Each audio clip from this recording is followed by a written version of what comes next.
say, okay, so Keynes's theory, let's be fair to Keynes here for just a second here.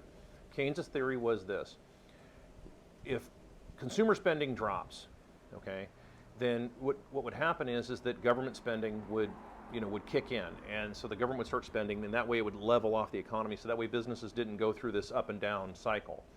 And instead of having a kind of a heartbeat or a pulse, you'd have just a flatline economy, a dead economy. That was Keynes's theory.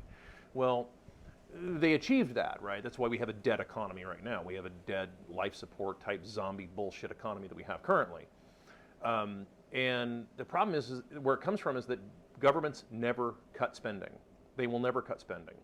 See, the theory is that if consumer spending started to increase, then government spending would decrease, and but no government ever cuts budgets, because companies get used to government spending. Private businesses and other government agencies alike get used to that. They get used to this endless amount of largesse. Why? Because, well, they start hiring people, they start building plants, they start expanding their operation based on artificial spending. So there's no actual market for it, all right? There's no actual market for a lot of the stuff that governments buy, especially at the prices they pay.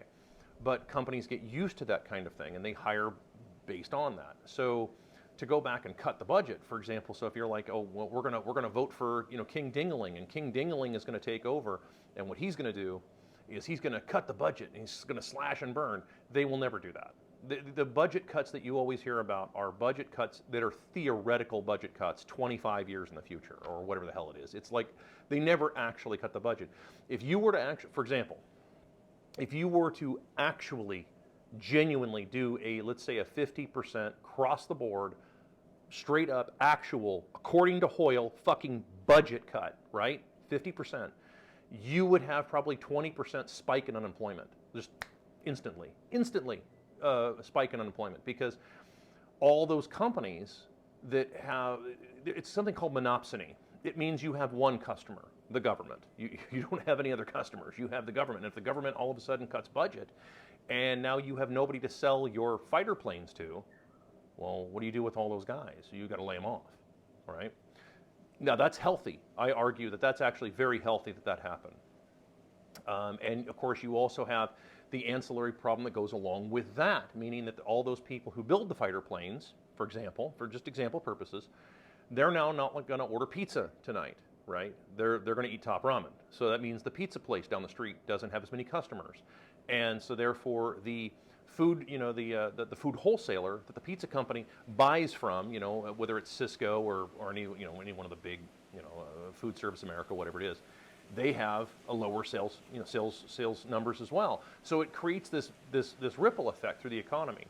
You could call it trickle down, but it's like, it's more of a ripple effect if you want to think of it in those terms. That's what ends up happening. So this is why they will never cut the budget. It will never ever happen in government spending. They will never do it, because they can always print their way to prosperity. That's how they look at it. And it creates huge market distortions. It creates massive problems in the economy that everybody under the age of 50 is having to deal with that right now. And it's not going to end until all that bullshit ends. But that bullshit's not going to end. It will never end. It will never end until the currency ends. You have to get rid of the US dollar.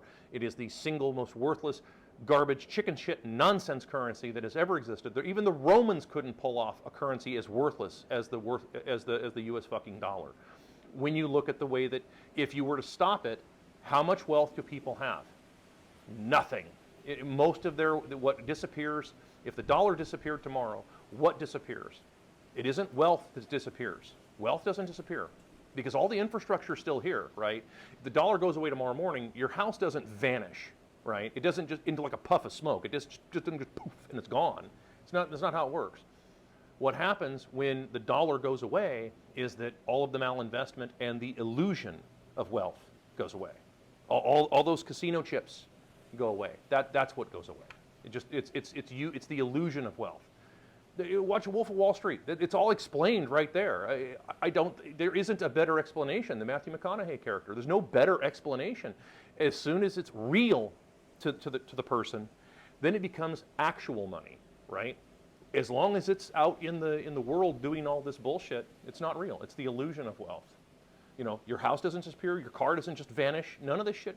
The streets don't just go away. That's not how that works. The buildings don't just crumble. No, no, no. All of that infrastructure and wealth, the real wealth, stays there. It's just the illusion of wealth that goes away.